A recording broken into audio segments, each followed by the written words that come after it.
Department of Politics and Public Administration at Ryerson. So some of you may or may not know, today's National Lie Day. And I'm not making this up, I'm not lying about this, is actually the truth. So I think we have an opportunity, not only with this panel, but with the remainder of the conference, perhaps to expose and explore the lies about austerity is good for us, that corporatization of universities leads to more rational and efficient and educated, productive workers and whatnot.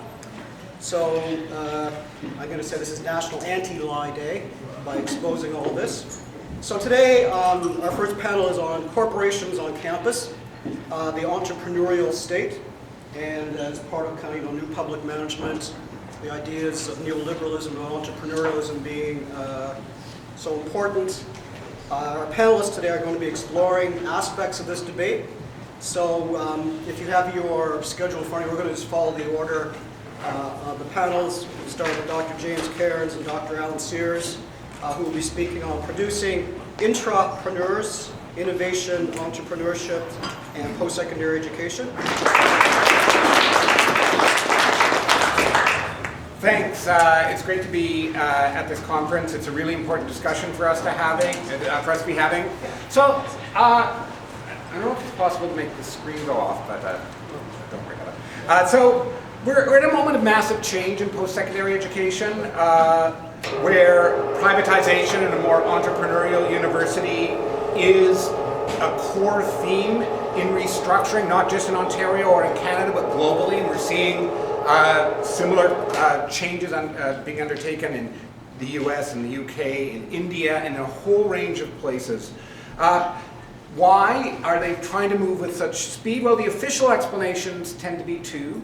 Number one, that it's simply too expensive in an age of austerity, post-secondary, and that there's a cash shortfall, even though the changes are not necessarily cash saving, as is happening. People have read recent reports from Britain where the anticipated defaults of students on the higher tuition rates, the loan defaults, will actually mean that the new system is more expensive than the old one for the state over time, but not for the current government. So one is that it's simply too expensive. The second is that the system is outmoded and in need of modernization due to technological change, due to change in skills requirements in society, and that the obstacles for modernization are faculty self-interest and the bureaucratic character of the institutions. We're not denying the flaws in the institutions as they are currently constructed. We are not on the golden age argument that the universities are about to fall from the heights of a golden age. We believe that when we're talking about universities, we need to be very clear of the exclusions and silencing that's there in what could be loosely called the colonial frame, but I don't have time to get into that.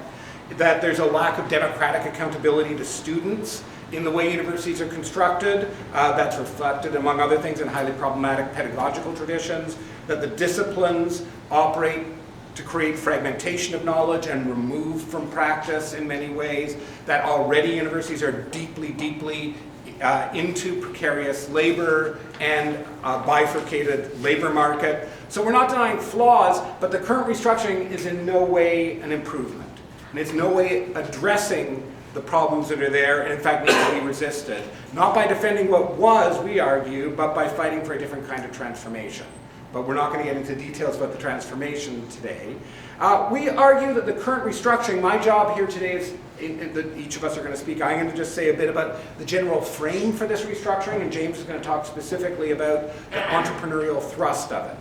So we argue that this restructuring is basically reorienting post-secondary education around the lean state, linked to the neoliberal remaking of capitalist societies, to workplace restructuring along lean production lines, and a lot of changes in ways of life associated with the deeper penetration of commodification in markets into daily lives.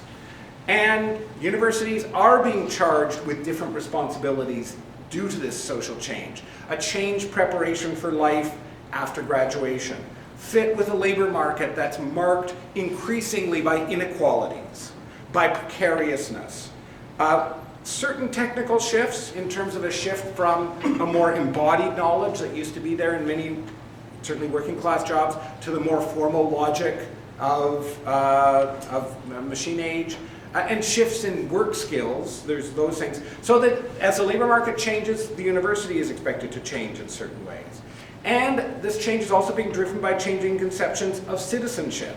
The university, especially in the welfare state period, as I'm going to talk about, was seen as a crucial place of citizenship preparation, and that was attached in many contradictory and problematic ways with the idea of national culture. Citizenship as such is much less valued in the neoliberal period, where the market and the bottom line is seen as much more of a measure of politics than participation. To reorient universities in this way, it requires a great deal of internal restructuring. Governance is becoming, and Jim was talking about this, more managerial. The model is becoming more privatized, whether that's user pay or the use of markets or pseudo-markets as a way to apportion resources, and we're seeing cost-benefit analysis being done across the board in universities, and to depoliticize campuses. And they're trying to shift the labor processes on campuses in terms of new use of information technology, new use of precarious labor, increased all the time. To understand these changes, we need to set them against the rise of mass post-secondary university post-World War II.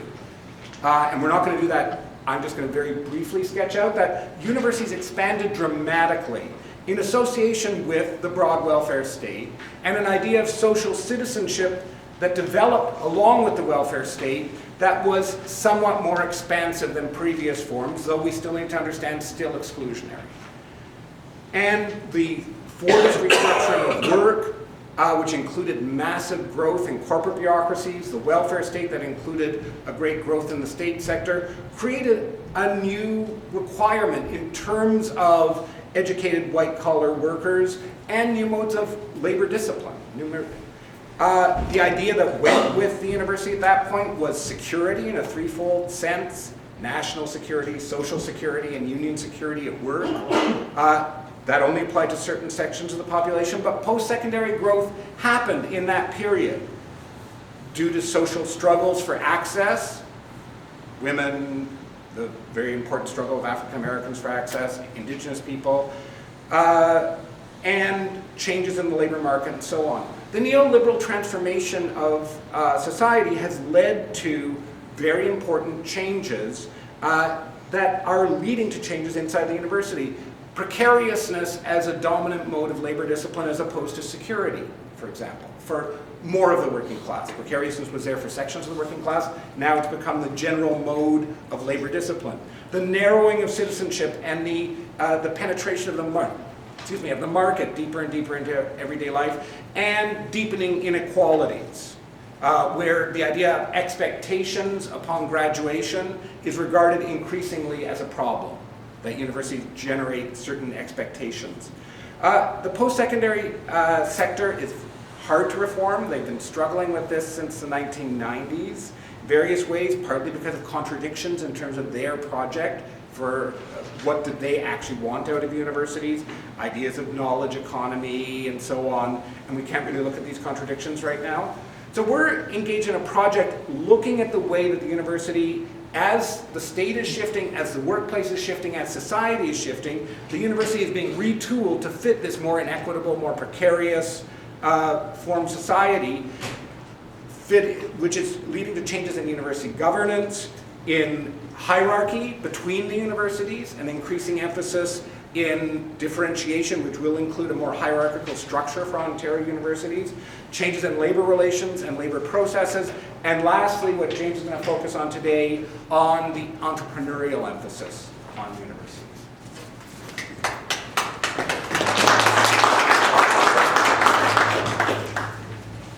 Okay, great, thanks. So I'm, as Alan's just said, going to focus on the specific push for entrepreneurial education as a part of this larger restructuring trend within the university system.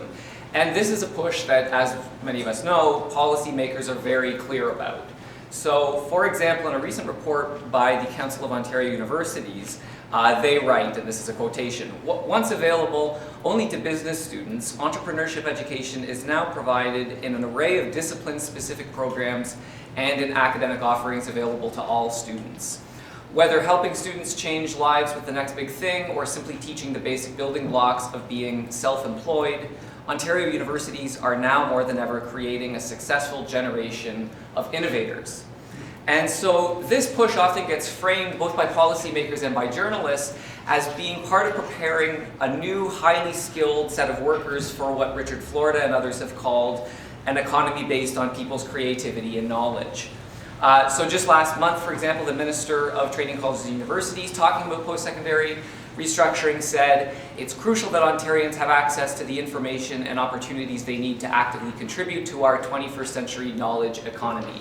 And for those of you who can get through a Margaret Wente article from time to time, might have seen her talking about the need to restructure the universities that are letting the country down because, as she says, quote, entrepreneurship and innovation aren't our strengths, yet our future depends on them more than ever. Great entrepreneurial companies have an outsized impact on job creation and prosperity, and so that's why universities need to be training more and more students to be entrepreneurs. So the COU report, the Council of Ontario Universities report, gives a whole bunch of examples of successful entrepreneurship programs on campus, looking at, for example, companies that have come out of the University of Waterloo's incubator, mobile app company, Comatria, which develops software for pharmaceutical companies, came out of a lab at U of T.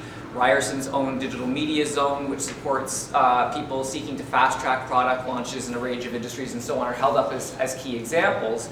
And the president of Ryerson, Sheldon Levy, just recently was quoted in an interview saying, you know, sort of embodying this or giving voice to this push, it doesn't matter whether you are in India, Canada, or South Africa, young people who have difficulty in finding employment should look at the world differently. When they see a problem, whether it is traffic or health provision in our country, they should say, I have a solution. I do believe, Sheldon, not me, that the society's problems will ultimately be solved by young people in startups. The thing here is that, you know, there's several problems with the suggestion that the emphasis on entrepreneurship education is about producing a province full of Mark Zuckerbergs and Steve Jobs and so on. And for one thing, it's totally unrealistic when you consider the actual number of successful entrepreneurs as a proportion of the graduating population. I mean, it's just simply the case that most businesses fail, the vast majority of them. And it's also the case that most don't employ others. You know, Wente is wrong to suggest, right, that you know, entrepreneurial enterprises create jobs across the province. It's just not borne out by the statistics. But whatever it's about, then, it's not about producing a province, as I say, of Mark Zuckerbergs. But it's also problematic, and there's just a tension here, because if you look at the actual skills that, for example, the Conference Board of Canada says are needed in the labour market, they often talk about essential employability skills that are already taught in liberal arts and social science programs. And they say things like, you know, specific trade training alone won't be enough. Students need literacy, numeracy, problem solving, communication, teamwork, and other skills, and so on. And the point I just want to make here is that, you know, this is already what existing post-secondary education in social sciences and humanities teach. The very programs that Wente and others say aren't preparing students for the labor market. So it's not actually new skills that are needed, but a new ethos, a new orientation to labor, to the state, and to the self. And so the push to embed entrepreneurship to the core of post-secondary education is really about training the contemporary working class for lives of constant hustle, self-promotion, flexibility, high stress, uncertainty, and a lack of state and workplace benefits.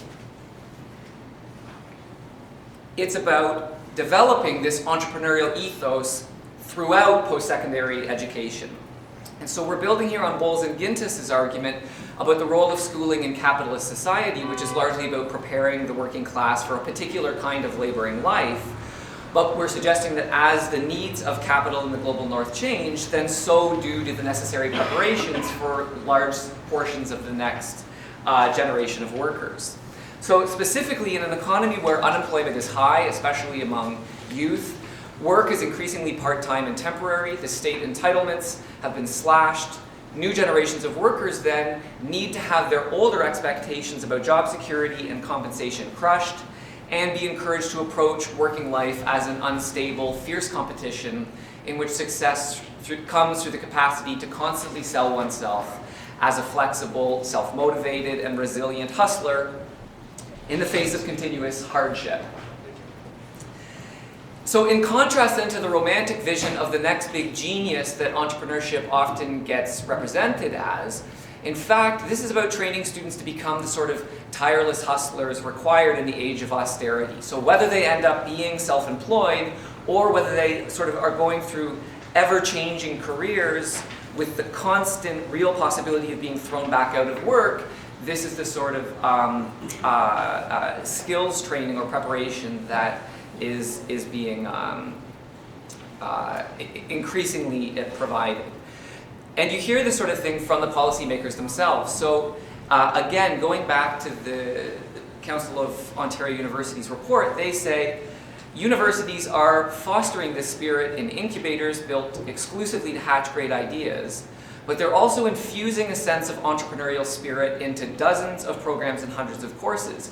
At the core, universities are now developing an innovation capacity in students that will enable them to be intra-preneurs, and this is their language, employees who behave like entrepreneurs regardless of their place in the labor market.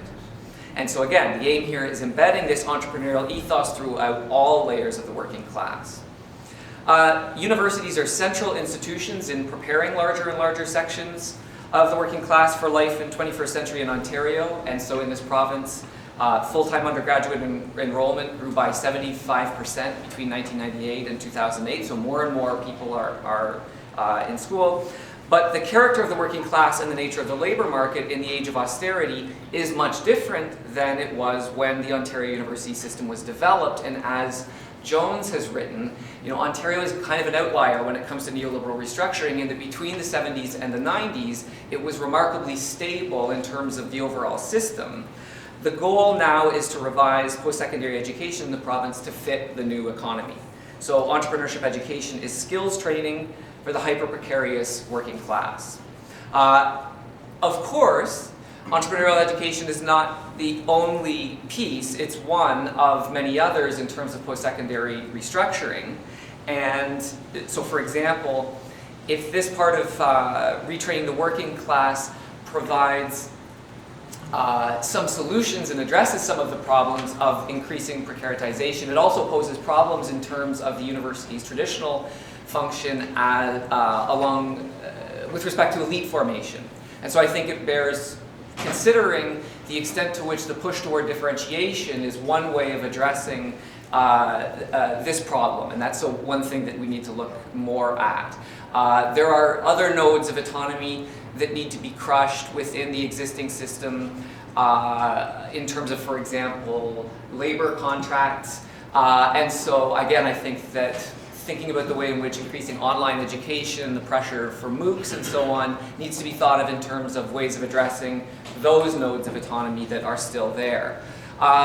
Furthermore, as